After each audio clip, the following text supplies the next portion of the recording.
proof is that, hey, I have the same drug guy. I know exactly what he's doing. And it's a drug, which is name I forget now, that produces more rapidly red blood cells for essentially endurance is what it sounds like it does. Now, I have a couple of things about this. Before everyone gets on me and says, well, you love LeBron, blah, blah, blah. When have I ever come down on the side of not being okay with performance enhancing drugs ever? Never happens. Why? Because to me, performance enhancing drugs are no different than lifting weights. They're no different than augmenting your diet. They're a method by which athletes try to gain an advantage. And provided they're not street drugs and illegal, I draw a distinction between illegal and against league policy. Illegal to me is fentanyl. Against league policy is sesame seeds or poppy seeds on the wrong day. That's a ridiculous example, I know, but you get what I'm saying.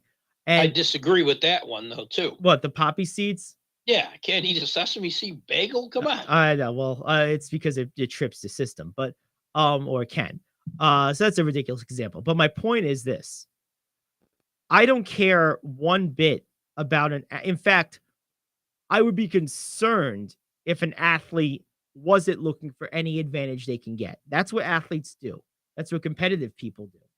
And I think that the term steroids or performance enhancing drugs has been turned into something of a boogeyman over the last 25 years by irresponsible media that has made it out to be a great sin when in reality it's nothing more than just another tool athletes use to gain an advantage.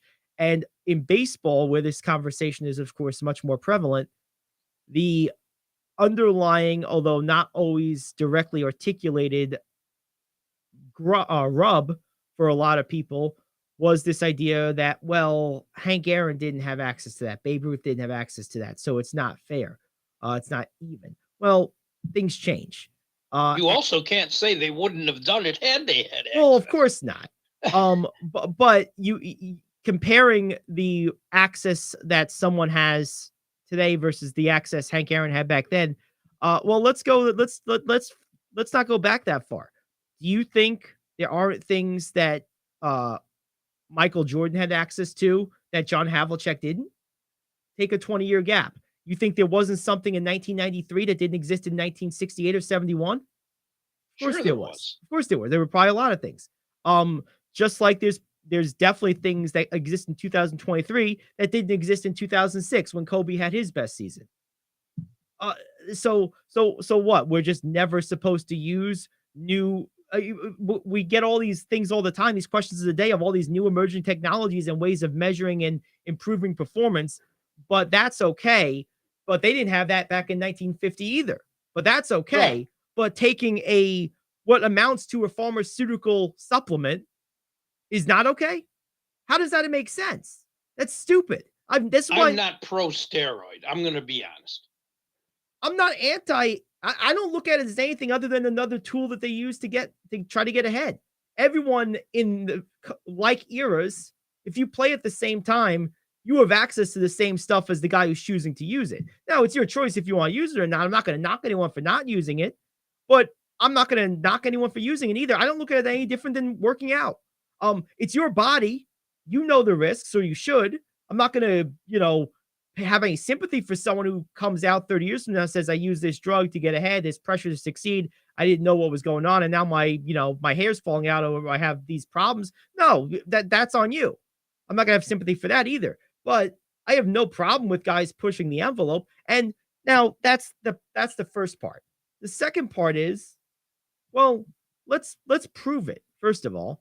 And also, I don't know if this particular, I assume it is, but I don't know for sure that this particular compound, whatever you want to call it, is against league policy. I do know LeBron does a whole lot of stuff for his body. He spends a lot of money, has his own staff, has his own approach. I do know that. His own chef, his own chef. I mean, trainers. I do know that, but like, this is to me just another thing for the chorus of LeBron haters to just try to grab onto and try to diminish and reduce his legacy and rationalize one thing or another. And the bottom And line, the LeBron lovers to dismiss it. well, I which is dismiss the way it works. this has nothing to do with LeBron. This has everything to do with steroids. I dismiss them as do what you think you need to do to get ahead. This is why I've always been a pro Bonds guy. I've always been a pro Clemens guy.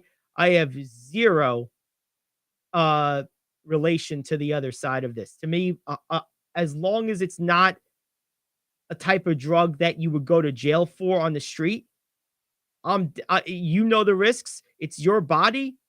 Do what you think you can do to get the most out of your ability. I'm all for it 100%. I see it no different than lifting weights or eating healthy. I see this exact same thing.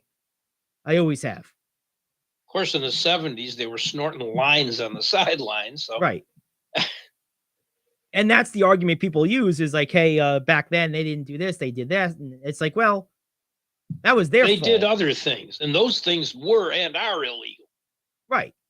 Right. So, I mean, and you know, whatever. I mean, the bottom line is to me, I like people that are all in on their profession. And to me, use of this stuff, particularly in the face of the scrutiny that it's produced over the last couple of decades, tells me I'm as far all in as all in gets. Because, like, you know, the risks when you're forget the medical risks, you know, the reputational risks you're taking, which is why I tend to think that this is probably a nothing burger, because LeBron is acutely aware of his reputation, of his standing in the world. And my sense is that he probably wouldn't knowingly do something that risked that. That's just my sense. I could be wrong about that, but that's just my feeling about it. But you know what? The bottom line is I'm down for anything that relates to trying to maximize one's own ability, as long as it's within the realm of legal. Now, I'm not talking league policy. I'm talking like justice policy. Street legal. Yes. Yeah. Yeah. And my concern is the tonal commercials he does. Is he not using this machine every day? Yeah, right. What if I wanted to buy one? That's right. Oh, that's funny. Of course, I'd look at the price and say no. But... oh, yeah, there's that too. So there you have it. And since when does exercise equipment now have to have monthly subscriptions? No. Well, that's because give me a freaking treadmill and I'll walk myself. I don't need someone telling me how. I've been walking for a long time. You know, it's been a lot of there's been a lot of talk about this whole thing. And it hasn't been on the front burner. I found this collaborating in a couple of places, so I know it's real, but it's mostly in your lesser tier places. I've seen it at Clutch Points. I've seen it at SB Nation. I might have seen it on Bleacher Report, like low down on their feed, which would be the largest place I've seen it. But ESPN hasn't touched this. SI hasn't touched this. I haven't seen this yet at all on any of the talk shows, really. So you're not going to. Well, yeah, I mean, for one, this is the type of thing, if they're the NBA's arm. If you're gonna after the John Morant stuff, I watched 2 straight sports centers to see if they would address it, and they didn't. Well, there's nothing left to address with the John Morant stuff at this point. No, when it broke. Oh, I see what you're saying. I mean, say something. Yeah. I mean, I know you're carrying the pail for the NBA, but my God, report news. Yeah, well, that's not their business. They're not a reporting company. They haven't been in decades. They're a content provider. They're an entertainment. Oh no, we're not. We're a conversation. We're a conversation commentary. Yeah, but company. We discussed it. Well, we did, but we don't have the broadcast rights to carry the NBA. If I had the broadcast rights to carry the NBA, I wouldn't risk them to talk about a story. That's a perfectly sound business decision. I have no issues with that at all. That's why there's not enough reporting anymore. Well, yeah, reporting is not interesting. That's why it doesn't sell. I get that too. Interesting is more attractive than correct. It just is. Well, let's just make stuff up. Well, I mean, hell, that's what we kind of do, right? I mean, not really, but you make up your opinions off of things that happen. Leave the news to the wires and leave the interesting to the networks. That's the way I look at it. That's what the AP and that's what Reuters is for. Leave the news to them. But personally, that aside, I look at this and say, okay, like getting back to the LeBron thing. If I'm one of these networks, I have to know that this is not only true, but provable and um against league policy and or the law. And even then, what do I gain by talking about it? What does it accomplish? Who does it help? It helps nobody. Because the truth of the matter is, what if you want to look at it in this negative context? I don't, but if you want to, the damage is done, right? Like LeBron already broke the scoring record. He's already set this standard for longevity and sustained excellence. You know damn well any athlete that follows is going to try to emulate his example because of how successful he was with it. So even if you break this, it's not going to change anyone's approach to copying LeBron as best as they can. Oh, no, it's not. So what do you gain is, from it? The thing is, the fact this story doesn't go far enough tells me something. Oh yeah, I don't know if I believe it. It's not even a matter of believing it. Even if it's true, is he taking these for increased recovery time? I mean, I doubt he's doing it to bulk up.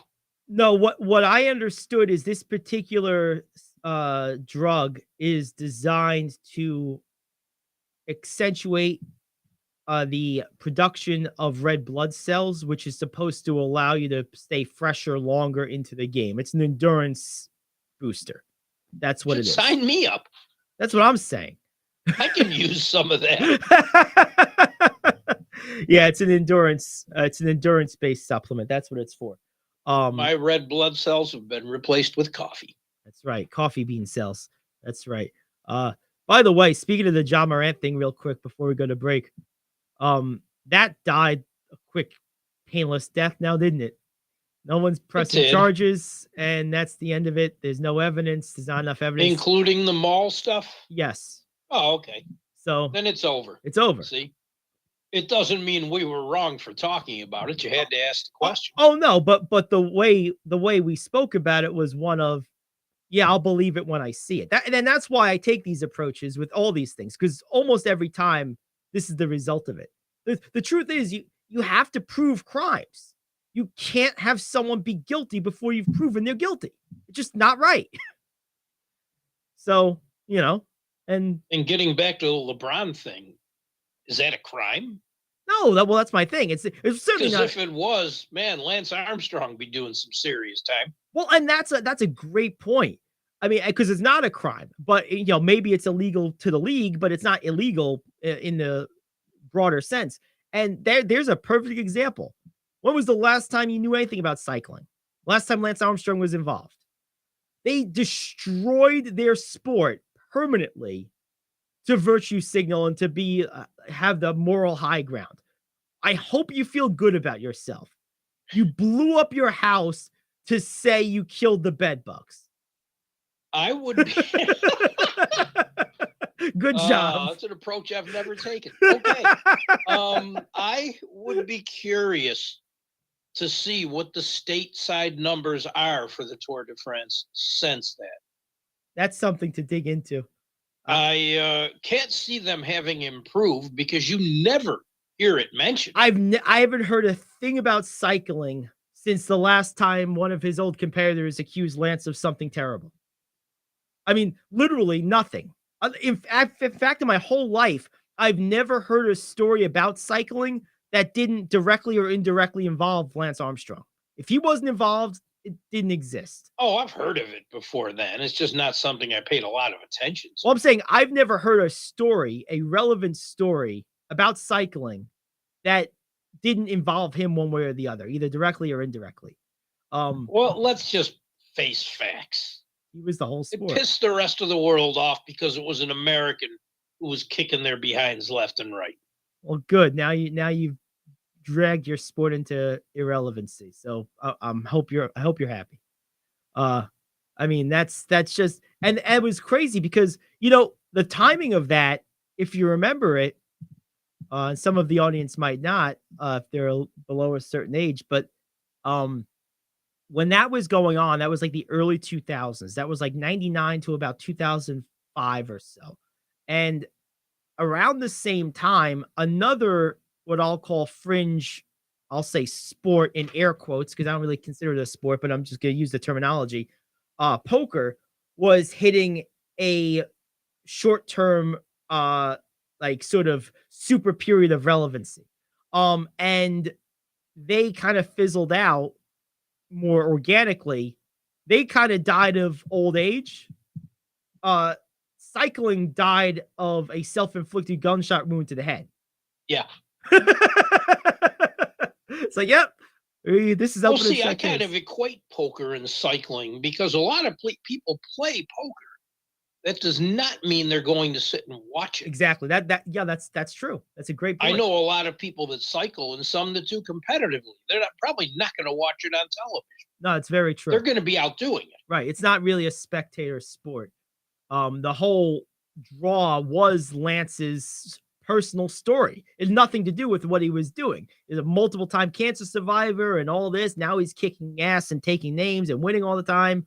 Like, it was his personal story. He could have been a butcher. He could have been Gordon Ramsay's former rival. He would have gotten the same ink because of his Ramsay personal story. Beat the hell out of him. Oh, absolutely. Well, Lance might have outrun him. I do not like Lance Armstrong. Well, and it has nothing to do with what he took. It's because of the fact that he's a dirtbag in real life. Okay. But hey, yeah, I don't have a personal opinion on him one way or the other. I just know that to wrap this up and then go to break, if I am a sports league of any kind, now the NBA, of course, is much more dynamic than one person. We know that.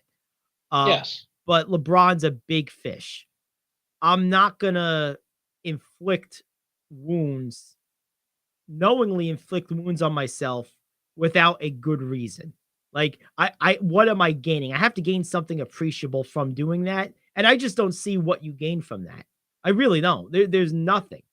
So for that reason, if I'm one of the media companies that's in direct cohort with the NBA, if I have a major contract with them like ESPN does, yeah, I'm not touching that. No way. No way. No way. Certain things, like you can't be all roses all the time. Certain things you can address, but you have to do it strategically. This is one of those where you just strategically would avoid it. I don't blame them. I would do the same thing if I held that contract. I don't, so I can talk about it freely, and I will. But right. if I had that interest, there's no way in hell I would be talking about it. Not a chance. So I totally understand that. And you know what the players' approach is going to be to this? Oh, man, what are you taking? Exactly. That's my point. How much is it helping you? Where can I get it? How much does it cost? What's the dosage? Right. That's what I was saying before when I said, if you want to look at it fatalistically, the damage is done. Everyone is going to want to do what LeBron did in terms of extend their career, because why wouldn't you? Why wouldn't you rather be LeBron than Udonis Haslem? They're both 20-year veterans. LeBron's averaging 30. One guy hasn't played in 10 years. Like, so he's made some coin though. Hell, he has. I mean, I would take either one of their lives, but if I had to take the one where you don't have to play. If I had to choose between the two of them, I'll just sit there in a tracksuit and that's laugh. Right. Absolutely. All right. Yeah, that's the only thing that's going to come out of this is other players are going to talk to him. Yep, that's right. A few will have delusions that they can play at that level for 20 years. Whether he's taking anything or not, that's not going to work for everyone. Oh, of course not. No, it's just not. No, of course not. And as long as they realize that, they're fine. Yep, absolutely. All right, well, let's go ahead and take a break. We'll come back and we'll do the question of the day. It's the Gary Ayd Show here on The Cave. Now officially home to the home run of our favorite beverage, Days Coffee. Days patented blend contains approximately 85% less caffeine than other coffees, which makes it better for you, yet unlike decaf coffee, still gives you that great pickup and tastes amazing. Formulated by a retired cancer pathologist, Dr. Grant Lee, Days Coffee is fermented with a patented enzyme that until now required a complex and thus expensive sourcing and production process. With Dr. Lee's formulation, this enzyme's great health benefits can now be brought to your cup quicker, easier, and cheaper than ever before. Here's how you get a hold of this game-changing cup of joe. Go over to radioonlydeals.com and get a $4 gift certificate to Days Coffee for just $2. That's radioonlydeals.com to buy your single-use digital gift certificate for Days Coffee. Radioonlydeals.com. That's radioonlydeals.com. Enjoy the preferred coffee of the Gary Ayd Show. Enjoy Days Coffee.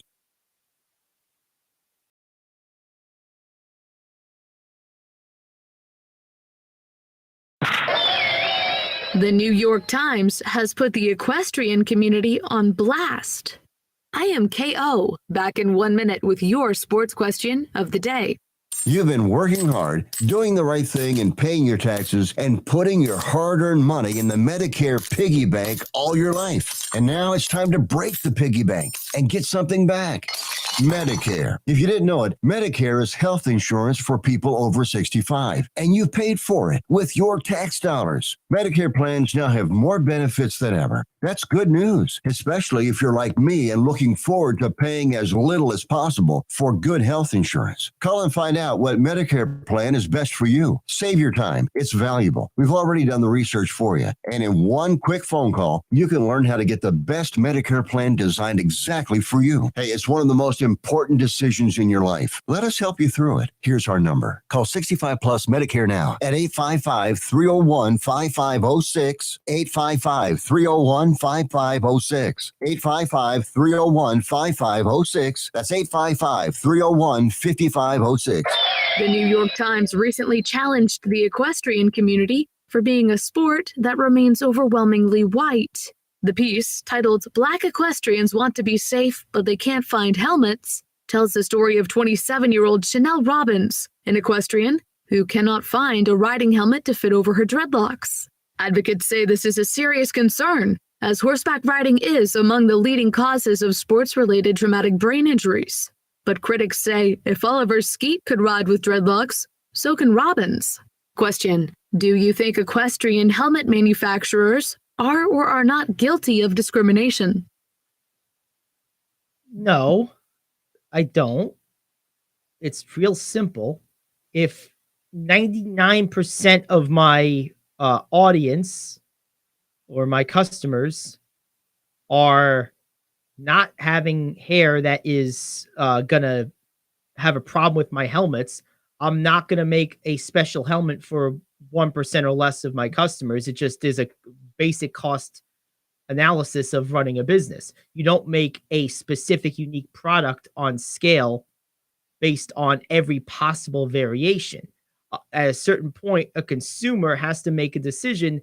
Hey, is this important to me? Then let me. I mean, look, how many people have to cut their hair for work? How many people have to wear their hair a certain way for work? Everyone does that on a daily basis.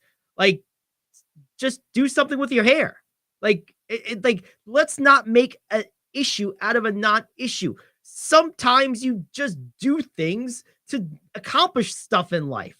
Like, let's not act like just because you have dreadlocks, they don't fit in this particular helmet. Oh, clearly the helmet maker is racist. Get the hell out of here. How many people have that problem? Like 10? Okay, what are they going to make a special helmet for all 10 of you? I mean, I'm sure there's more than that, but the bottom line is it's a infinitesimal percentage. Cut your hair, move your hair, do something with your hair. There's barbershops in every corner in most cities in America. People are sitting in them for hours at a time, doing shit with their hair every day. Do something with your hair. What are we talking about, man? Come on. I think the company is racist, personally. Yeah. Okay. Because I've tried one of their helmets and It doesn't fit your bald head. they're all too big because I don't have hair. That's right. No, I think this is absurd. What a bunch of Isn't there hardballs. another driver of the story it said that is another rider that's riding with dreadlocks? Yeah, I don't know if that was a fictitious person or not. I wasn't familiar. Maybe that was like a tongue-in-cheek. I don't know if it was or not. But even if it wasn't, like, That's the way they made it sound, is that it has worked for other Right. drivers. I mean, the bottom Other line riders. is, if it doesn't work, do something with your hair. Just adjust your hair. Right? Like, it's like, You don't have to cut it all No, off. That's no. a personal choice you shouldn't have to make. no. But if another person has dreadlocks that's doing it, maybe see what they're doing with their hair to fit Right. the helmet. Yeah, I mean, or wear it down with a bun in the back, whatever, while you're riding. Like, I mean, do something. I know. Or I have an idea. Mhm. Get a sponsor. Yep. Have them sponsor a helmet for you. Hey, That's how this works. and I understand things like dreadlocks are that they're not like you just like, put them in and out in 10 minutes. I get it's like a bit of It's a process. an undertaking. I understand that. But like the horseback riding competitive equestrian is seasonal like any other sport. Wear your hair one way during the season and put your dreadlocks in the off season. Like this really shouldn't be a thing. Yeah, but they will say that they shouldn't have to change to do this. Well, that's not true. Well, if you're a football player but hate wearing cleats, guess what you have to do? Wear cleats. You have to wear them. Right. Yeah. If you're a nurse who loves your long hair, guess what you have to do during your shifts? You have to put it up in the bun and under a cap. It's just Right. part of living life. We got to do things we don't want to do. That doesn't mean Right. the other people hate you because you're black, or they hate you because you're gay, or they hate you because you're a Yankee fan. Well, I might, but that's a different story. It's just life, man. Like, people just need to learn to just deal with life again. It's not that big a deal. It's really not. Like, don't make it a big deal. You know what's a big deal? A big deal is someone having $50 and having to decide whether they want to eat for the next couple of days, or they want to pay the down payment on their electric bill to keep it from going off. That's a big deal. How you wear your hair when you're riding a horse, which is a privileged activity to begin with, like that, spare me. Get over yourself. Do what you gotta do. Yeah, equestrian like reeks of privilege. Oh, the whole thing is like privilege. The whole thing is like you have money if you have a horse. That's just what it is. You know, it's funny. Someone said this to me one day, and it's really true. He said in the span of 100 years, it went from having a horse was an everyday thing and didn't purport wealth in any way, and having a car meant you were wealthy. So now if you have a car, it doesn't purport anything, but if you have a horse, it means you're wealthy. Yeah. And that's very true. One step forward, two steps back. It's very true. So, pretty interesting. But that one got me fired up. That was a fun question. Not the best effort we've ever had, but it was amusing. We'll put it that way. All right, let's take a quick break. We'll come back. We got some more stuff to get to. We got let's see, what do we got today? We got a little bit in the NBA we'll get to. We haven't talked much basketball yet. We'll get to that. Of course, we still have our baseball previews to get to, top 5 news you can use, hockey updates. So a lot to get to. We'll do the NBA stuff next. It's the Gary Ayd Show. Back after this here on The Cave. Do you own a timeshare? Well, face the facts. You made a mistake. You made a bad purchase. A timeshare is not an investment. It's a money pit that continues forever. If you use your timeshare, that's great. But if you don't, and you want to legally get out of your contract, call my friends right now at the Timeshare Exit Hotline. They're an experienced team of lawyers who help good people like you get out of a timeshare contract that they just don't want. Don't throw away your money on maintenance fees. Use it for things you really want. We can help you end your timeshare contract and stop the money drain immediately. If you're ready to move on with your timeshare, call our team right now. Cancel your timeshare now with a free call. 800-741-9557. 800-741-9557. 800-741-9557. That's 800-741-9557. If you're living with diabetes and using insulin, you know the pain of pricking your fingers over and over again. Ouch! Well, by wearing a small remote device called a continuous glucose monitor, or CGM, you can reduce the pain of pricking your fingers. If you administer insulin 3 or more times per day or use an insulin pump, call now and learn how a CGM can help you. Painless. No more pricking my finger. No finger pricks. Convenience. They delivered it free and they took care of all the paperwork. You can reduce pain right away. Plus, it's accurate, easy to use, and helps you spend more time in range. And if you have insurance, you can get a new CGM at little or no out-of-pocket cost. Call now and get free shipping of your new CGM. Plus, we'll bill your insurance for you. 800-826-5884. 800-826-5884. 800-826-5884. That's 800-826-5884. All right, we're back here on the Gary Ayd Show here on the Cave. Let's talk some NBA, Rich. A lot of cool stuff to get to. Some good games yesterday. Oh, they really were.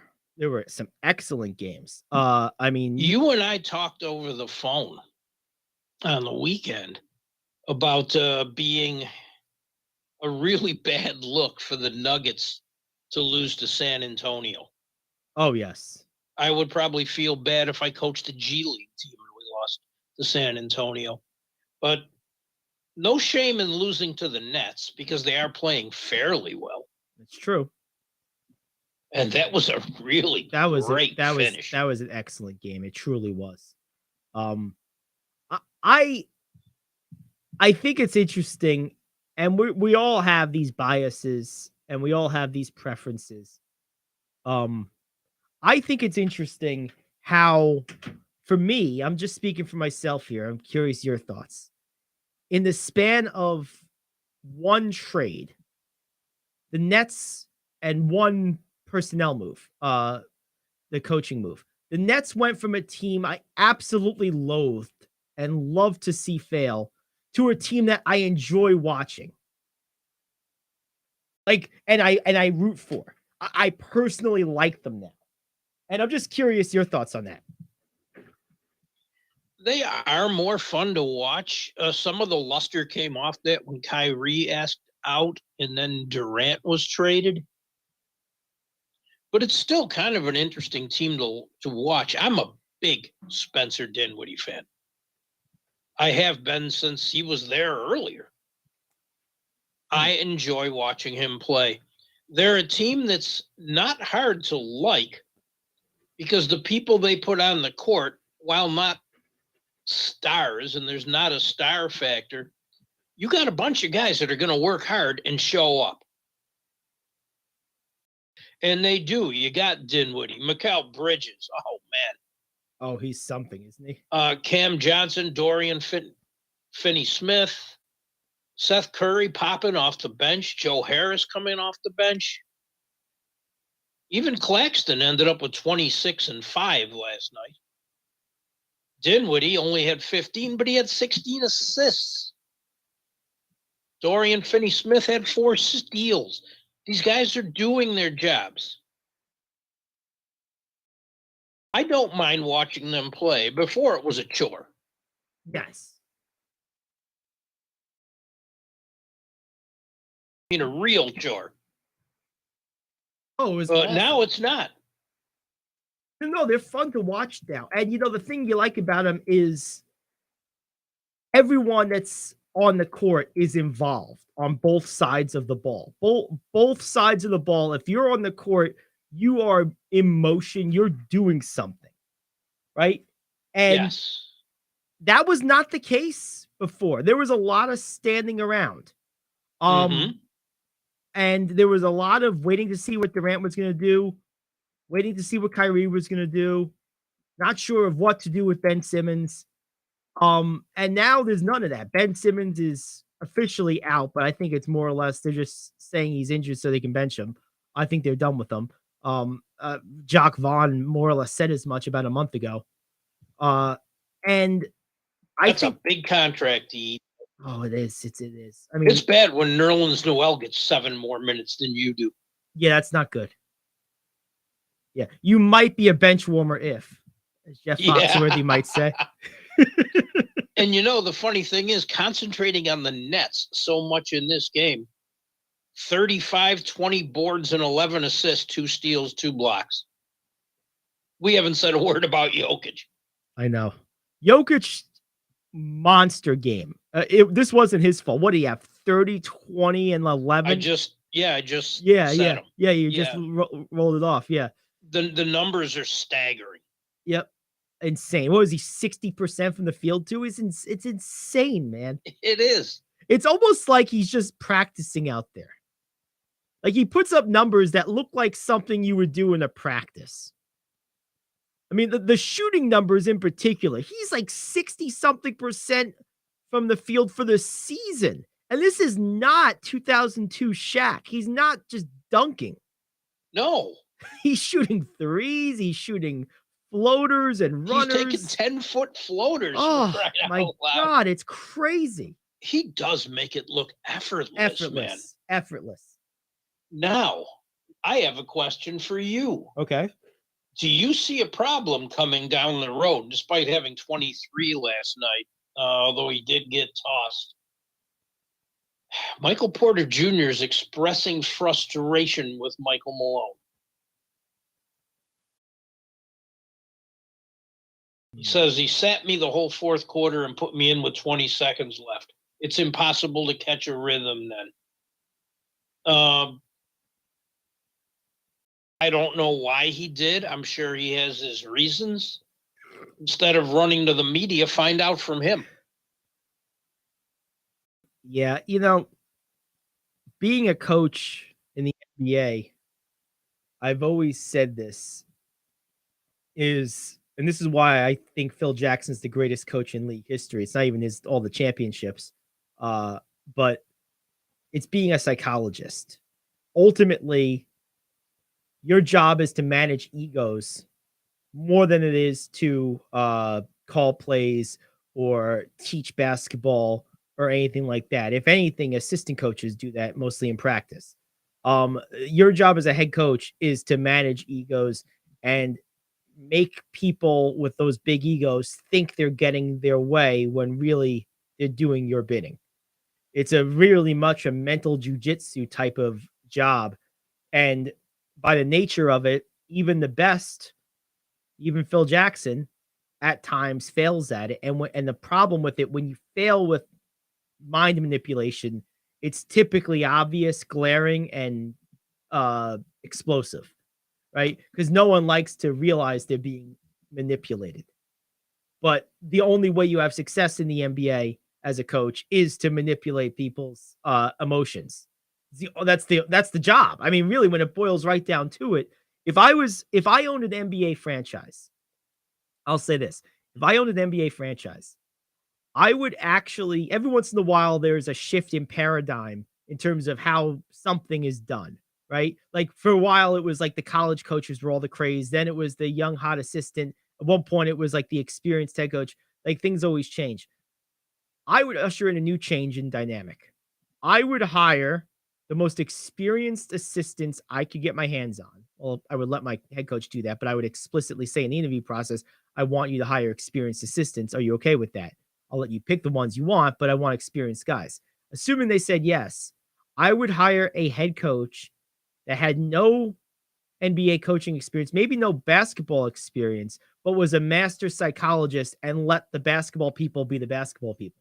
Because really, that's what you're doing. I would be looking at like graduates of psychology schools, of human development. Because really, if you look at the best coaches in the history of all sports, their greatest claim to fame is their ability to manage people and the egos and emotions. Vince Lombardi, Phil Jackson, Jim Leland was great at that in his own gruff kind of way. The guys that really succeed as coaches, particularly in basketball, that is their A skill. It just is. Right, right. You have to be part psychologist, part babysitter, Yeah, basically. Yeah. basically. Yeah, pretty The much. best coach I've ever been an assistant under let his assistants do the work. And you know who it is. That's Brett. Yeah, we both know him. Yep. And another one of his assistants, a guy named Bernie Wilkie, who still coaches, was a master play designer. Mhm. He ran that during timeouts. Everyone had a function. Mine was scouting the opposition and knowing what to expect. Yep. Brett's was running the bench. Best coach I ever worked for, Nice. bar none, Sweet. because he knew how everyone could fill their roles, and he utilized people right. Not that he didn't have the knowledge, exactly the opposite. But he used contributions from everyone. And I would always look for that in a head coach. That makes sense. It really does. But my problem with the Porter thing is you're trying to play for something this year. Really? You want to do this now? If you're frustrated, go talk to your coach. Find out why. Maybe he thought Jeff Green was a better matchup in a certain situation. I will Find out from him. I will say this, not knowing anything about anything with this. There has to be a really, really good reason why Michael Malone's going to do this at this juncture of the season. I mean, because Michael Porter, we've said it before in this show, he's their X factor. If he's playing at an all-star or close to it level, this team's almost unbeatable. When he's not, they're very beatable because unfortunately for them, they are still relatively top heavy. It's pretty much those three guys. Like they have a couple of pieces, they picked up Bruce Brown. They have a couple of Contavious Caldwell Pope, I think is there. So they have a couple of guys, but this isn't a particularly deep or overly versatile roster. This is a team that relies on its three best players being healthy and productive on a daily basis. And if you're going to lose that either to injury or ineffectiveness or someone mentally checking out, it's going to knock them down. They don't have the depth or versatility of roster to absorb that the way, say, Milwaukee can. Sometimes you almost don't notice that Giannis is out because Brook Lopez goes out and gets 27 points. They don't have someone like that on their roster that can do that outside of their top three guys. They just don't. Right. Boston can be without Jason Tatum or Jaylen Brown. One, they have the other. But then, someone like Marcus Smart could get them 25, or maybe Al Horford has a throwback game, or they get a big game from Malcolm Brogdon. Denver doesn't have that type of depth. They just don't. Right. And if they're counting on Reggie Jackson to be that, it's tough. It's tough because he's not going to give you that when you most need it. Nope. Very true. I speak from viewing experience. I bet you do. And I get that. And yeah, I think he's owed an explanation, but get it first. Get it first. If you don't like your explanation and you want to go to the media, fine. Get the explanation. Find out why. But no, I don't think played 23 minutes. He had 23 points. I'd have used him more. Yeah, I think it's unless he just wasn't guarding anybody. Right. But it still used him a little more for the points. Yeah. It's tough. So we'll see. We got a few minutes here before the end of the hour. What do we got as far as hockey is concerned? Not a lot. An interesting game yesterday. I had discussed it with you on before we went on the air. New Jersey Devils took on first place Carolina yesterday. And not only beat them, shut them out 3-0. It was good to see Vitek Vanacek back in goal. Jack Hughes, one of my favorite stars in the league, had the Tom Servo hat trick, a goal and 2 assists. They won 3-0, and they are now tied with Carolina for first place in the Metropolitan Division. Wow. Good for them. Absolutely. The other team that played last night, the Rangers, have been up and down since the trade deadline, and I'm very surprised. They lost to Pittsburgh 3-2. Pittsburgh is, of course, fighting for a spot. Oh, right. But you don't lose that game. You really don't. That game was there for the taking. And for some reason, they had a backup goalie, and you got Sidney Crosby, and you got Malkin, and you got Letang, and these guys who score goals. They put a backup goalie in because Saturday, the day before, they came to Buffalo and used Shesterkin in a game they won 2-1. I don't get it.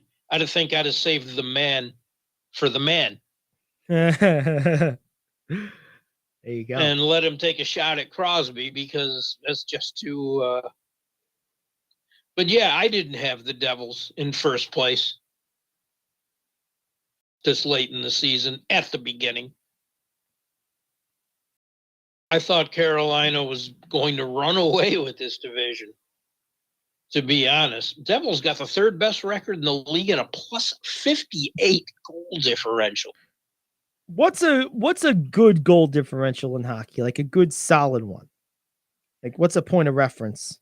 If you've played 70 games and your goal differential is over 50, you're giving up almost a goal per game less than you're scoring. Okay. That's a good one. An outstanding one, you're giving up over a goal. But, I mean, look at it this way. The Devils are 25-4-4 on the road, 7-2-1 in their last 10 games. And New Jersey has 4 scorers with 20 or more goals and 8 with 10 or more. That's like second to the Kraken.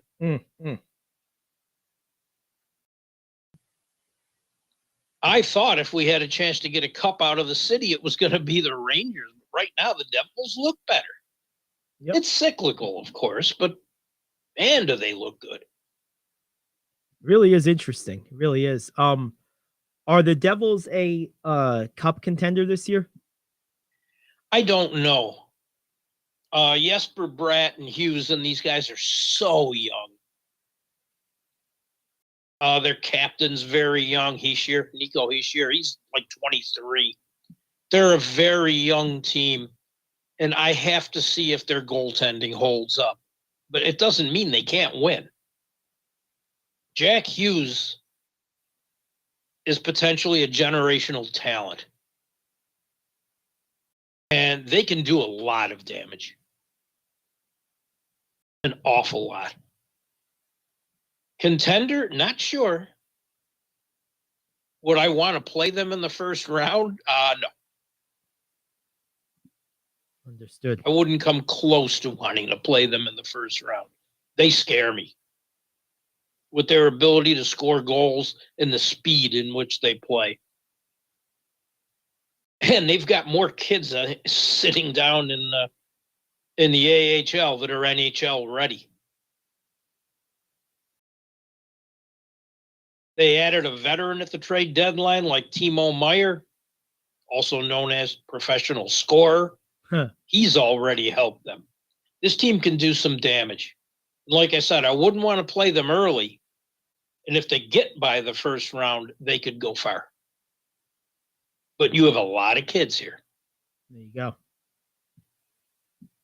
Well, there you have it. All right. Well, we got to take a quick break. Before we do, though, a quick reminder, our newest sponsor, Days Coffee. This place is for coffee lovers in Middletown and the surrounding areas. I go here almost on a daily basis, guys. It's a home run. Our favorite beverage. You know how much Rich and I love our coffee. Well, this is as good a coffee as you're going to find. This place has great, great coffee. Patented blend, in fact. Its founder, Dr. Grant Lee, is a retired cancer pathologist. So he literally took science and brought it to coffee. And his blend contains 85% less caffeine than most other coffees on average, but it still tastes and gives you that nice strong boost that you're looking for, but it's better for you. So what could be better than that? It's better for you, price is good, it's tastes great, and it still gives you the boost. That's a 4 for 4, right? That's a home run day. Well, this is again Days Coffee fermented with a patented enzyme that until now was complex and expensive to procure. Thus, it became hard to buy and expensive to buy. With Dr. Lee's formulation, this enzyme's great health benefits can now be brought to you quicker, easier, and cheaper than ever before. And we have a deal for you right now. Go over to radioonlydeals.com and get a $4 gift certificate to Days Coffee for just $2. That's radioonlydeals.com. We'll do one better. If you're watching on the Facebook stream right now, there it is. Scan that QR code, radioonlydeals.com. This is a single-use gift certificate. It's emailed to you directly on purchase. And once you purchase it, you go in, open up the email, hit the redeem code in front of the cashier, and they honor it. It's as simple as that. This should more or less get you a nice free cup of coffee to give them a try. Iced coffee is my personal favorite with some almond milk and Splenda. You can do it any way you want. They got a great espresso there. They got an awesome honey ginger tea, which is another favorite of mine, both iced and hot. Oh, Amazing stuff. Days Coffee. Check them out on North Street. Let them know we sent you. We'll be back. Top 5 around the corner. Hour 2, the Gary Ayd Show, coming back after this here on The Cave. Do you own a timeshare? Well, face the facts. You made a mistake. You made a bad purchase. A timeshare is not an investment. It's a money pit that continues forever. If you use your timeshare, that's great. But if you don't and you want to legally get out of your contract, call my friends right now at the Timeshare Exit Hotline. They're an experienced team of lawyers who help good people like you get out of a timeshare contract that they just don't want. Don't throw away your money on maintenance fees. Use it for things you really want. We can help you end your timeshare contract and stop the money drain immediately. If you're ready to move on with your timeshare, call our team right now. Cancel your timeshare now with a free call. 800-741-9557. 800-741-9557. 800-741-9557. That's 800-741-9557. If you're living with diabetes and using insulin, you know the pain of pricking your fingers over and over again. Ouch! Well, by wearing a small remote device called a continuous glucose monitor, or CGM, you can reduce the pain of pricking your fingers. If you administer insulin 3 or more times per day or use an insulin pump, call now and learn how a CGM can help you. Painless. No more pricking my finger. No finger pricks. Convenience. They delivered it free and they took care of all the paperwork. You can reduce pain right away. Plus, it's accurate, easy to use, and helps you spend more time in range. And if you have insurance, you can get a new CGM at little or no out-of-pocket cost. Call now and get free shipping of your new CGM. Plus, we'll bill your insurance for you. 800-826-5884. 800-826-5884. 800-826-5884. That's 800-826-5884.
All righty, we are back. Hour 2 of the Gary Ayd Show here on The Cave, cavetalkradio.com and the Cave Talk Radio app. Great to have you aboard. And, hey, we got a lot to get to. A lot of cool stuff. But right now, it's the top of the hour, which means only one thing. It's time for the top 5. Let us know, Jack George. What do we got today? This is the moment we've all been waiting for. It's time for King Talk Radio's Top 5. All right, there we have it. What do we got today, Rich? I teased this to the audience while you were gone. And I don't know if you ran out for some Days coffee or what, but all of a sudden you were missing. So I'm like, well, I'll tell them something. Inspired by something we discussed the first hour. So I changed what I was going to originally give you. Uh-huh. Give me your top 5 player coach beefs all time in any sport and tell me why. Oh, man.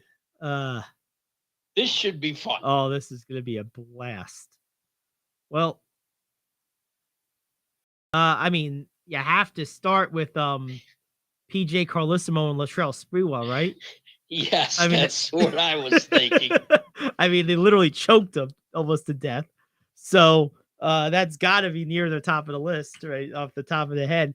The other one is more complex because it's equal part beef and reconciliation, and that's Phil Jackson and Kobe Bryant. Remember, Phil wrote a whole book that was little more than like a Kobe's a jerk, basically, in 300 pages.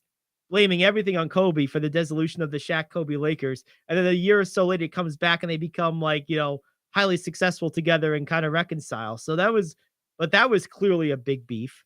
Of course he was a jerk. So was Jordan. Right. All the best players are jerks sometimes. That's right. That's fine. Let's see.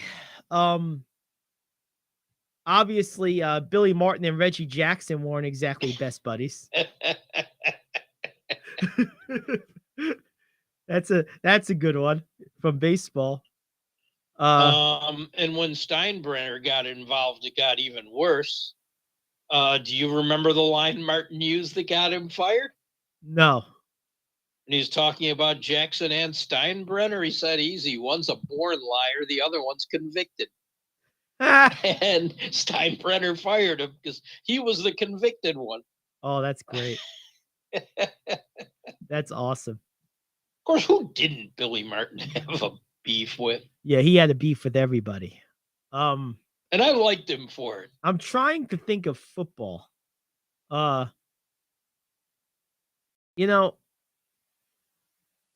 Obviously, this probably doesn't deserve to be on the list, but it just fresh in my mind because it's recent. The Murray and Kingsbury marriage was fraught with not goodness. So that's and both of them are flawed. So. Right, yeah. So let's see. Can you think of any in football? Because I'm trying to think of football. I mean, there's gotta be a bunch. I had a couple on my mind. Now I can't recall them. Because I mean, Brady and Belichick sort of like had a weird relationship, but they until the very end they seemed to get along. I mean, you would think it was like the coach and quarterback relationship basically when you're talking about football.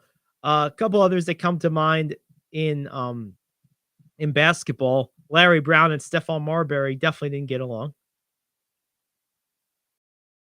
Back when Larry Brown was the coach of the Knicks, Marbury and him were not exactly friends. So that was definitely one. Another one, people don't know this. Doug Collins and Michael Jordan. The first time around, Collins coached Jordan twice, once with the Wizards and then once early in Jordan's career before the championships with the Bulls. And that first go around, him and Jordan butted heads all the time. They did not get along. Oh, yeah. So Doug Collins and Michael Jordan definitely come to mind. How about Joe Montana and Bill Walsh?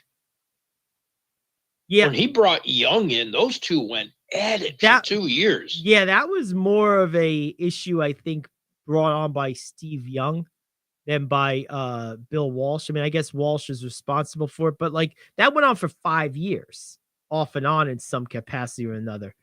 That was definitely tricky. Definitely tricky. Before your time, I got a great football one.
Can't be heard.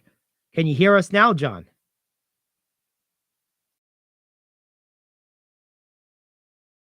I think we were both muted somehow. All right, can you hear us now? I'm not muted any place here. Yeah.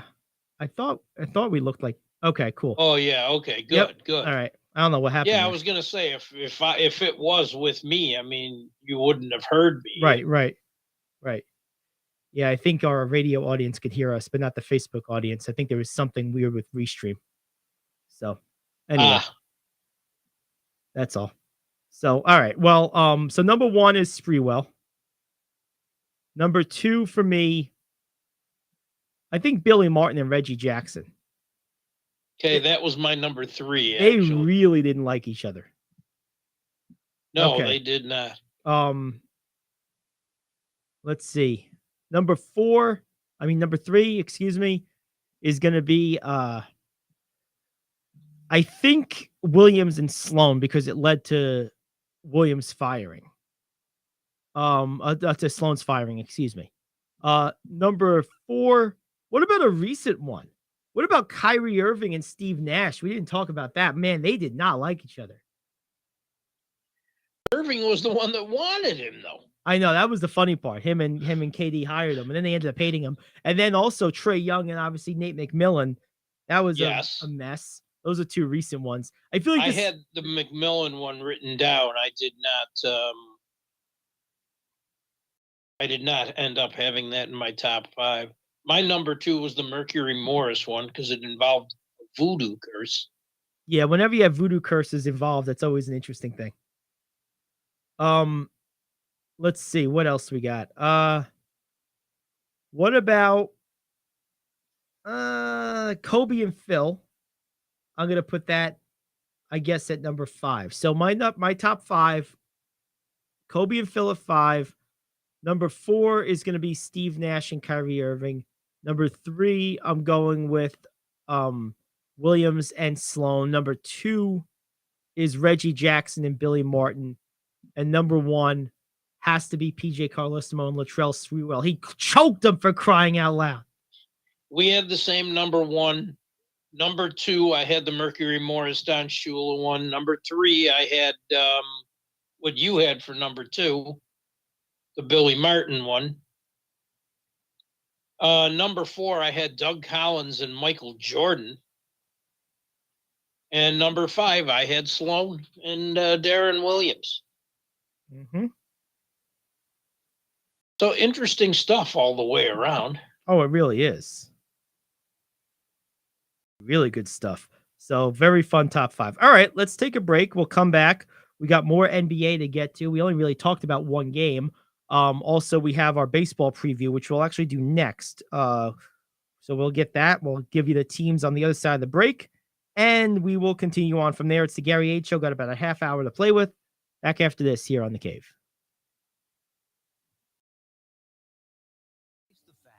You made a mistake. You made a bad purchase. A timeshare is not an investment. It's a money pit that continues forever. If you use your timeshare, that's great. But if you don't, and you want to legally get out of your contract, call my friends right now at the Timeshare Exit Hotline. They're an experienced team of lawyers who help good people like you get out of a timeshare contract that they just don't want.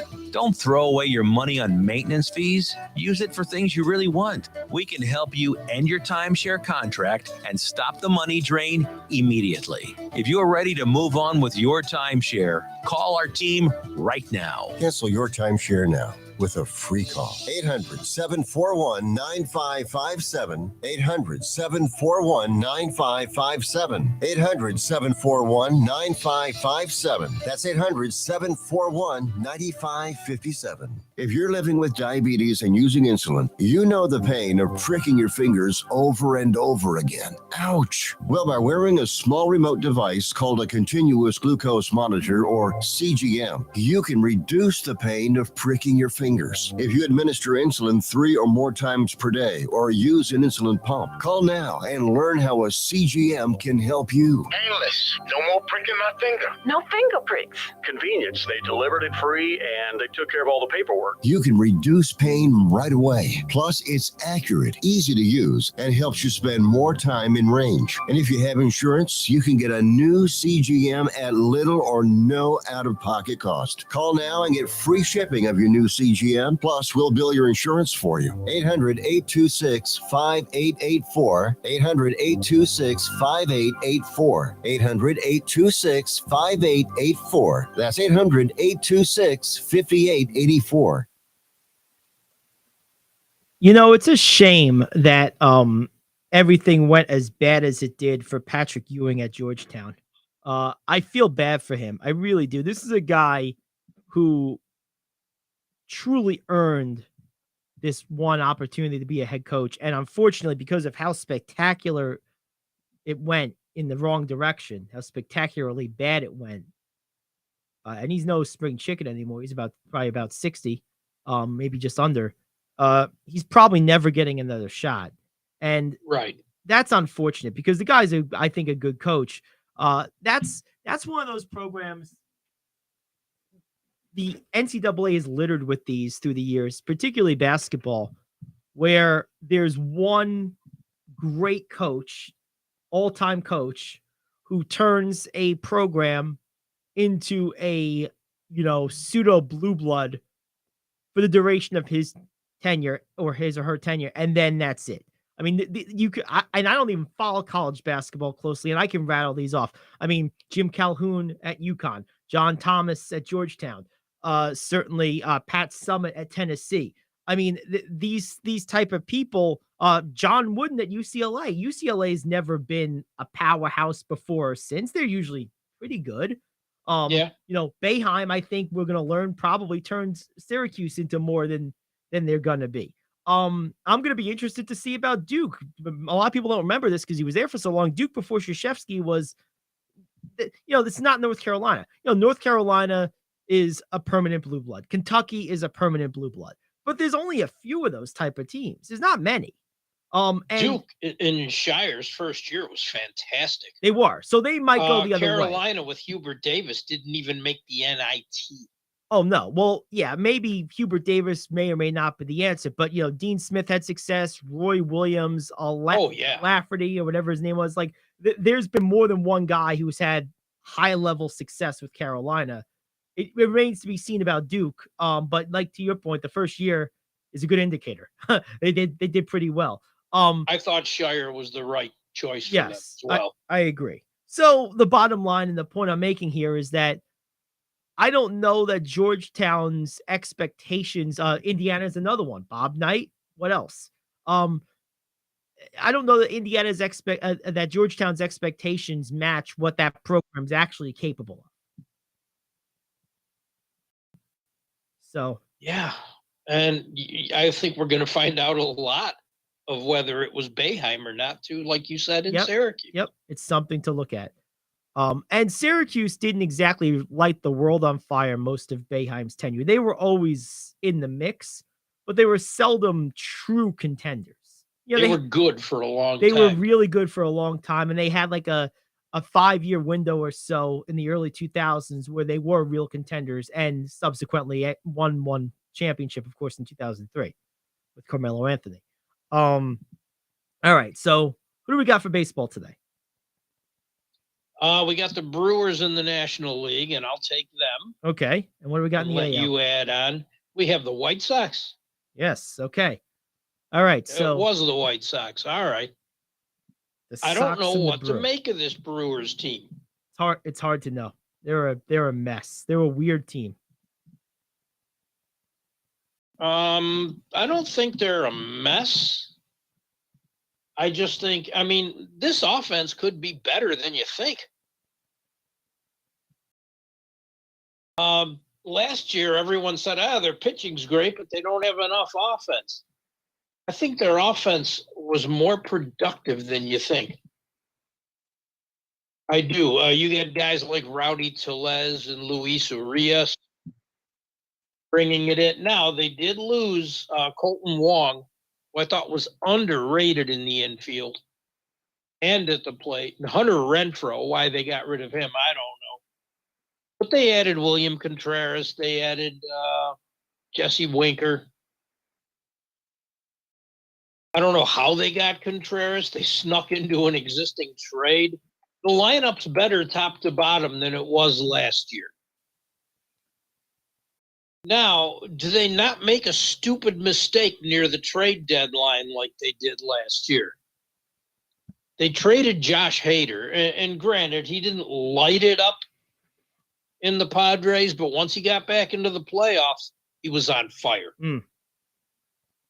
But they were 3 games ahead of the Cardinals when they traded Hader. They lost the next 3, 2 of them on walk-offs, 5 of their next 6. And next thing you know, they're in second place. They never got back into first and didn't make the playoffs. Brewers admitted the trading Hader was a mistake and the clubhouse was a mess afterwards. I'm hoping they learn their lesson. Then you hear about Corbin Burns being on the block. No! This guy's one of the best players in baseball. Excuse me. Stop overthinking everything. Yeah, Keep your good players. You have a good team.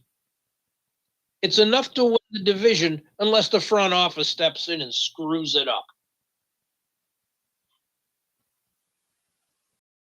I have ranted. Good rant. I appreciate it. I'll add one thing about the Brewers. This is one of those teams that's been good but not great for a little while now. And you just get the feeling that it's running out of steam because you get the feeling that there's no reason to expect a precipitous drop-off in win totals. You get the feeling there's a good chance that they'll be in contention for a wild card spot, maybe. You get the feeling that, the team is comfortable with the fact that there's a lot of teams worse than them, but there's a number of teams, including all the true contenders, are better than them. And then on the flip side of it, you get the feeling, at least I do from afar, that you're just going to, kind of like what happened with Portland in the NBA, you just kind of run out of mental energy to be good, but no, you have no chance at competing at the highest level because it takes a lot of mental energy to be even good at a professional level as a team. And if you know that your maximum energy expenditure is only going to get you to a certain plateau, if you know that deep down, it's one thing if you're like the Knicks this year, right? Who are like first time they've had a significant success in a long time. But when you've been basically the same team, comprised a lot of the same guys and achieving about the same thing, which was good, but not great, not true contender for multiple years in a row, that's when you start seeing teams at some point just run out of gas and just kind of throw in the towel mentally.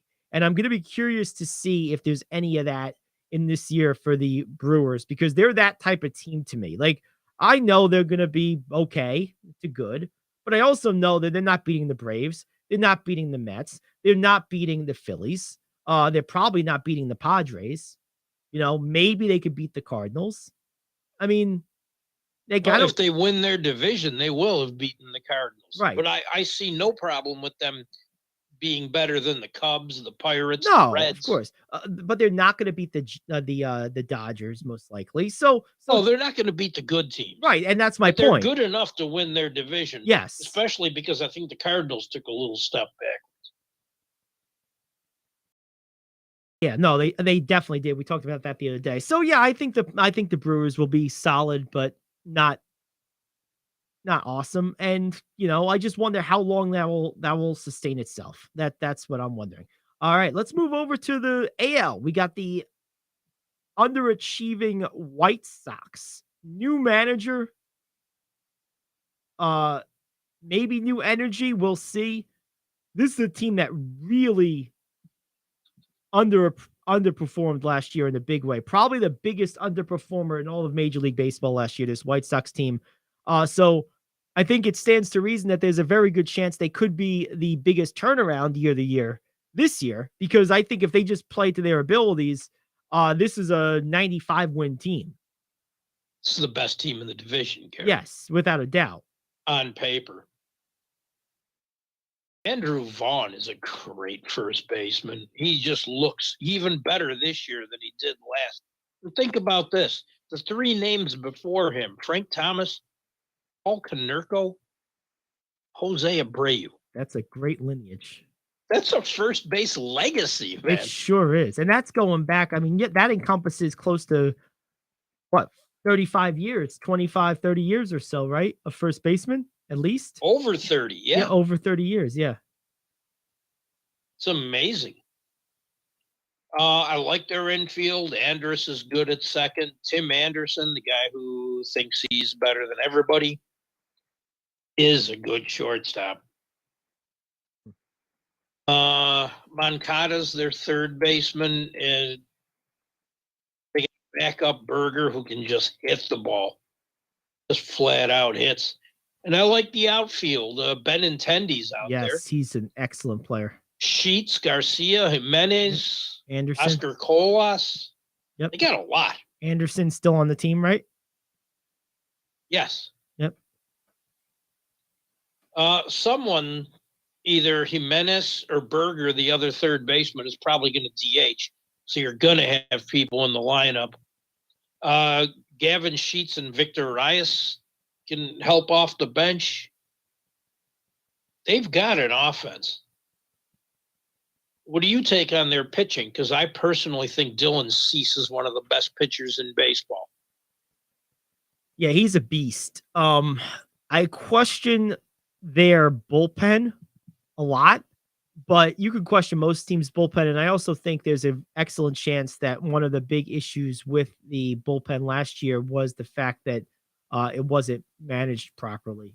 So I think that is something that maybe a new approach could quickly and significantly improve.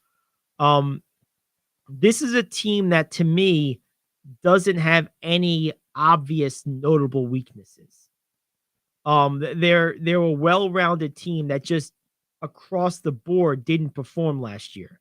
So if they all just return to general form, they don't even have to have like great years, just have their normal years for the talent that they have. I mean, I know Cleveland kind of had a nice coming out party last year. I know they have a great young roster. And I know Minnesota can hit, but like you said before, Rich, this team, if they play to their abilities, they're definitely the best team in this division. Oh, yeah. And their starting pitchers aren't bad outside of Cease. Giolito, Lynn, Clevenger, Kopech. I know they're going to bring him along slowly because of an injury, but they can pitch. You had a great bullpen pitcher that you let go of at the trade deadline. Now, Liam Hendricks, my God, why? Because that's the weakest part of their team. Yep, that's true. Oh, little news in the chat here. Dylan reporting that when the negotiating window for NFL free agency opens up in just under an hour, I think it opens up at noon today, right as we sign off. So we'll probably have some stuff to talk about tomorrow with that. The Texans and the Raiders are expected to pursue former 49ers quarterback Jimmy Garoppolo per league sources. Jets could also be in the mix, but of course they're in their wait and see mode with Aaron Rodgers. And I got to tell you, if I was the Jets, let's take it from this perspective. I'm all in on them getting Rodgers. I am. Because I don't like, and I articulated this yesterday, I'm not going to go through it all again, but basically the long and short of it is the current quarterbacks stink. You're not going to find anyone better. Now, Jimmy Garoppolo's a lot younger, and he's not as good as Rodgers, but he's pretty good. And I could get him for multiple years and actually feel like I fixed the problem for a while. I would feel the same way about him as I imagine Saint fans should or do feel about their signing of Derek Carr. He's not great, but he's good. He's not super young, but he's not old. We can have this as a solution for 4 years. We could probably win with them if we build a really good roster around him. And that's how I feel about Garoppolo, kind of wherever he goes. So if I'm the Jets, if I can get him, I get him, and then the heck with Aaron Rodgers. But I'll tell you what, I'm also in on getting Aaron Rodgers if I can get him. If I'm the Jets, I need to get one of these two. I have a preference for Garoppolo because of the age, but ultimately, I'm not leaving this offseason without signing one of those two if I'm the Jets. Well, if you snooze, you lose. If they reach out to Garoppolo and he says, I want to come here. Of course, he probably doesn't want to go to the Texans. And the Raiders are a dumpster fire. I want to come here. Why do you not do it? Your option is to sit there and wait for Aaron Rodgers. But if you have no inkling if that's going to happen, the talks have been great. Really, if the talks are that good, Why has neither team started even on a framework of a contract? With Rodgers. Rodgers. Yeah. They've cleared cap space. Is it enough? What will the compensation be? They haven't even discussed any of this. Well, remember, he's under contract for this year. He's not a free agent. So, Right. and he's old enough that maybe they're trading for him this year and they'll figure out next year. But I mean, the whole thing is this hasn't even got started in motion yet. Well, they I basically. don't know if I let Garoppolo walk by if he wants to come there Oh no! Well, I agree with you there. and wait. No. I'm not, like we said a few weeks ago or a week or two ago. I'm telling both of them, hey, I'm signing the first one of you that's available. We like both of you for different reasons. What do you want to do? And whoever bites first is the guy I'm signing. That's just what I would do. I feel the same way. Because there's no way I'm leaving this offseason without one of these two if I'm the Jets, because you can't go into the season with a pretty good team with a quarterback room as bad as this. You're the only guy in the NFL older than Aaron Rodgers, and he's probably your best quarterback. It's not good. It's like, come on. Now, wouldn't that be funny if, like, your starting quarterback's 40 and your backup is older? Imagine they get Rodgers and they keep Flacco as the backup. Oh, geez. What time is nap time in the Jets camp? Oh, my God. Our quarterbacks are a combined 81. Oh, my goodness. Oh, man. All right, there you have it. So that's some interesting NFL news. All right, let's take a quick break. We'll come back. We'll wrap things up. We got some NBA. We got news you can use.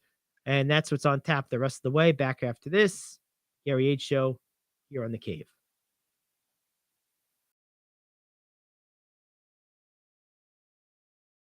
Coffee Lovers Middletown is now officially home to the home run of our favorite beverage, Days Coffee. Days' patented blend contains approximately 85% less caffeine than other coffees, which makes it better for you, yet unlike decaf coffee, still gives you that great pickup and tastes amazing.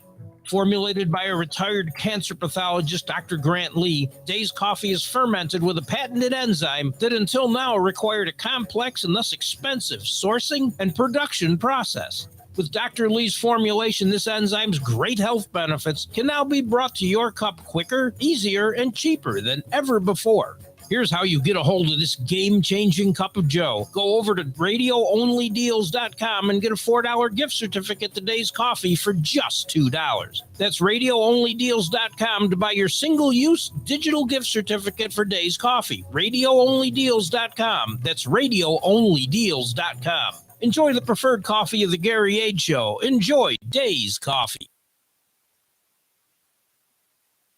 Are you like me? You have health insurance, but you don't have dental insurance. Do you need to get to the dentist right away? Maybe you need an implant or some other major service. Well, I found a dental insurance plan that's just right for you. It's called Spirit Dental. Spirit Dental offers a $100 lifetime deductible, a huge network of dentists. And here's the best part. There's no waiting periods. Yeah, that means you can call right now and have real dental insurance for you and your family tomorrow and get that immediate coverage you want. Spirit Dental has plans for just a few dollars a day, up to $5,000 annual maximum, and coverage for implants. Whatever age you are, the dental insurance you need is a free phone call away. Now don't wait, and be sure to ask about Spirit's vision plan. Here's the number: 800-631-9229. 800-631-9229. That's 800-631-9229. Hey friend, life happens and you need money. What do? You call the special toll-free number we're about to give you. We will send you a link to your phone with details on how you can loan up to $5,000. Couldn't you use $5,000 to pay for your rent, pay grocery bills, get your car repaired, or whatever you need? It's up to you. We don't care. We're just here to lend you the money. And we'll lend people money with good, bad, or no credit at all. Of course, some terms and conditions apply, and you'll see those on the link we're going to send you. So if you need up to $5,000 maybe as soon as the next business day, call this number right now. We will text you a free link with details. Paid for by Money Mutual. Call 800-586-7112. 800-586-7112. 800-586-7112. That's 800-586-7112. All righty, we are back here on the Gary Ayd Show. About 15 or so minutes left in the show.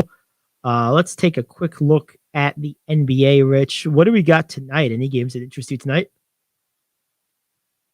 Out of the 7 games we have, I'm watching Memphis at Dallas, especially if Luka plays. I know him and Kyrie are both day to day. Yeah, they are. If neither play, then that goes away. Yep. The Suns at Golden State. I'm not sold on the Suns, and at least at home, the Warriors are starting to look like the Warriors.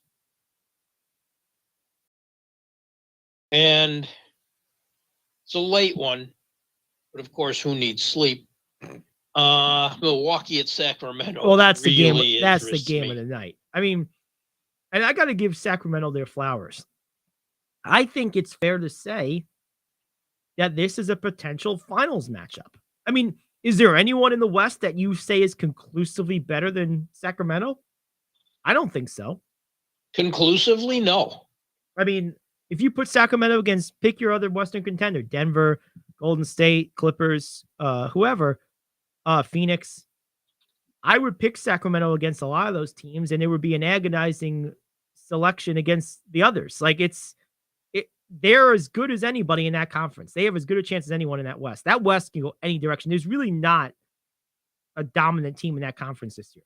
Denver has the best record, but as we've seen over these last few games, they're beatable too. They are. In fact, that's a news you can use item I'm going to start with, so I will leave that for that.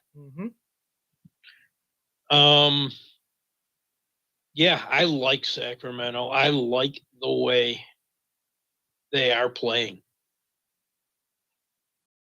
They look fantastic. I got to give Mike Brown a lot of credit. He's grown a lot since his last head coaching job. He's a much better coach now than he was when he coached the Cavs or the Lakers. Like a lot better. He was he was as creative as a stick figure when it came to offense in his previous stops. Now he's the head coach of the best offense in the NBA. And ironically enough, what he's known for defense, so this Kings team, let's just say they're not known for that. I think he's getting the best out of the personnel he was given. Yes. He's utilizing this team extremely well. And I don't ever remember saying that about a team he's coached. No, he was always just a guy. To me, he was just your typical, like his name was perfect. Mike Brown. Blah, blah, blah. Mike Brown. Right. Joe Smith. Great. Okay. And he's done a great job with this team. In He's fact, let them play to their strengths. If I was voting coach of the year, it would come down to him or Tibbs for me. Yeah, I wouldn't argue with either. Whichever one got it. Any game I haven't mentioned that you might be interested in tonight? You know, Minnesota Atlanta's intriguing because they have the same record. Yes. And both are fighting for spots. Yeah, I don't love the rest of this schedule, to be honest. Doesn't do a lot for me. The one other game I'll be looking at a little bit is Utah and Miami, only because I think Utah and Miami is such an interesting juxtaposition on strength versus strength. It's the great Miami defense versus the great Utah offense. It's the terrible Utah defense versus the challenged Miami offense. Like, it's going to be fun to watch. It's both strengths and weaknesses going head to head. It's not like there's two teams that are great on offense or two teams that are great on defense. They're the opposites of each other on both sides of the ball. So it's going to be interesting to see Miami's defense try to slow down that offense and Utah's terrible defense try to not get killed or lose to a bad offense. It's going to be interesting. Right. Oh, it is. The fact the game's in Miami is also interesting. The Heat have a slightly better record. Neither team has played, excuse me, great recently. Utah's been in a bit of a slump, but they're also winning here and there. But just the fact they're 2 games under 500 and in contention for a play-in game says a lot, considering the talent they have. And probably their second best player in Colin Sexton hasn't played for what, 2 months? Yeah. It's true. That says a lot about this team. Has there been any news on Karl Anthony Towns? Speaking of guys who haven't played in a while. Apparently still another couple of weeks, at least. I don't know if he's seeing Anthony Davis's doctor or not, but I think the fact that they are actually playing better and Edwards has taken that role over in this team, I don't think they're in that big of a hurry to bring him back. They want him, but they're not going to die without him. That's true. And Edwards has impressed me without Towns there. He's taken that step. And I hope he continues it and doesn't step back when Towns comes back. Yeah, it's going to be interesting to see if they can blend together. And that's honestly, that's why I want to see Towns come back, because I want to see them try to blend that together. I think that would be interesting. It will. That'll be a fun thing to watch, because Edwards has taken that step. You're 100% right. And you don't want to tell him to put the cat back in the bag, Right. for the Timberwolves. But if you can find a way to make Towns fit with what Edwards is now doing and still be the productive, highly productive player he's capable of being, then all of a sudden you might have something there.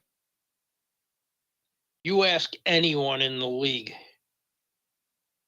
which one they'd rather build a team around, I think Edwards would be the answer. Yes. 999 times Yes. out of 1,000. Yes.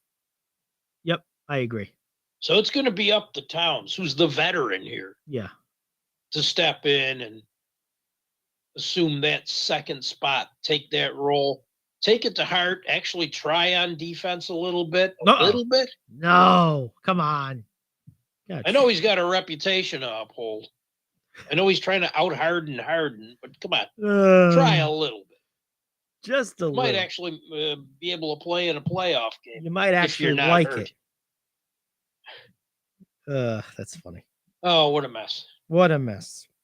All right. Well, got a few minutes left here. What do we got for news you can use?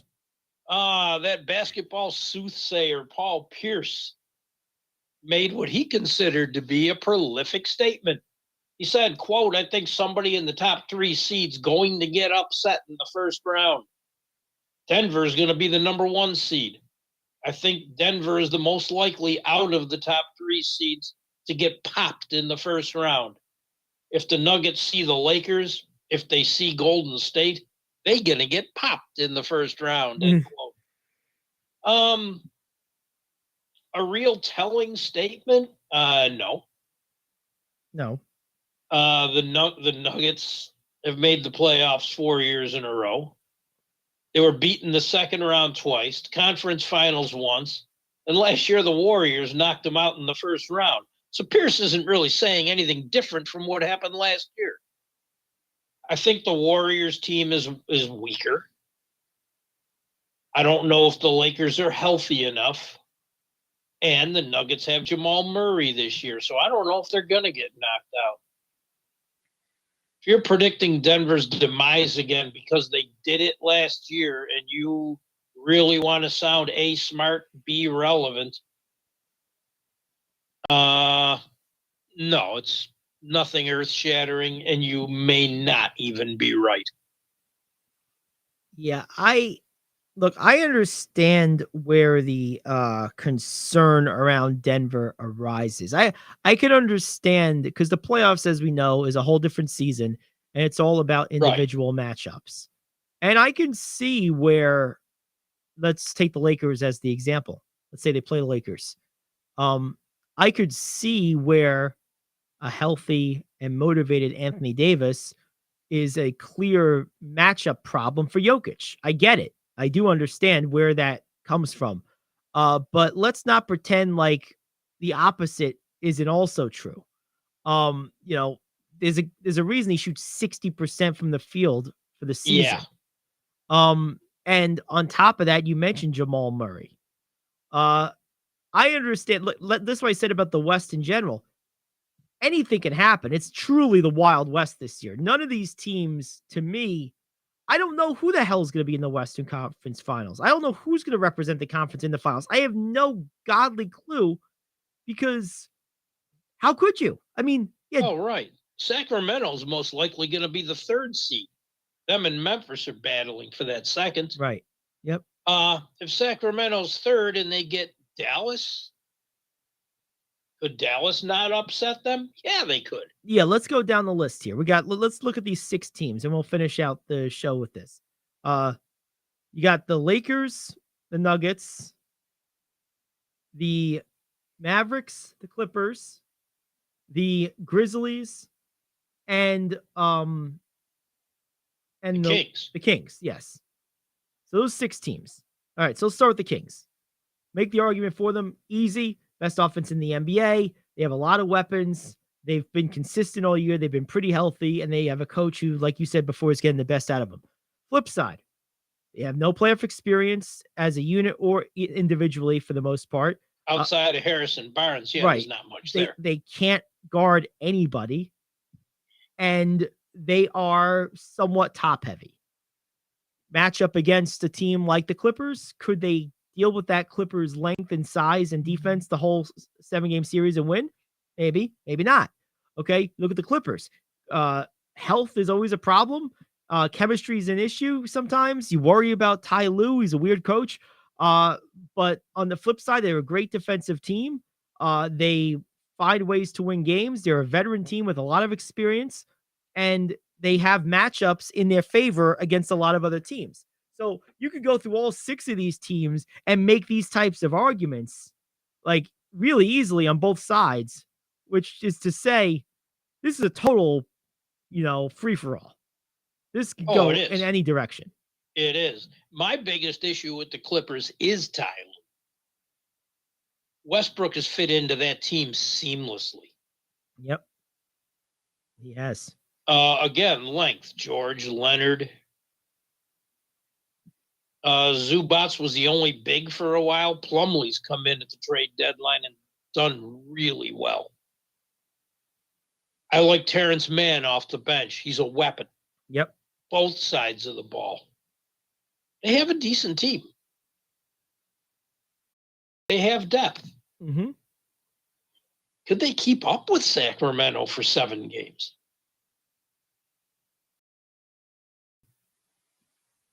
For that matter, could the Lakers keep up with Sacramento for 7 games?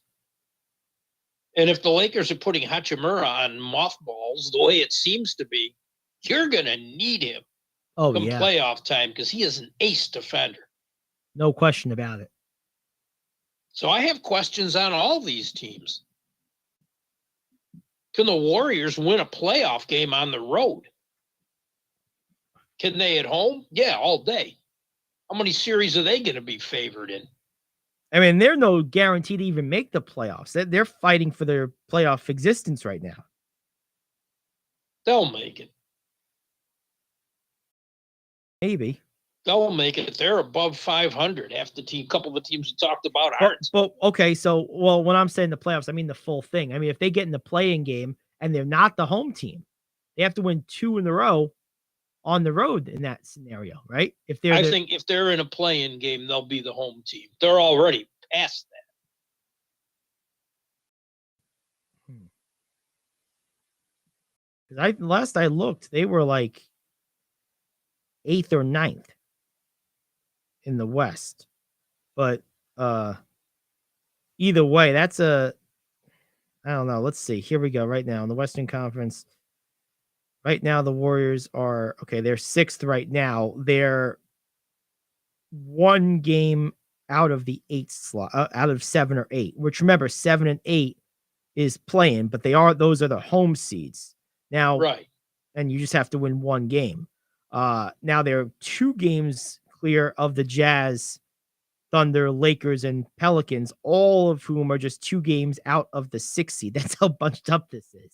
Oh, There's yeah. 2 games separating seeds.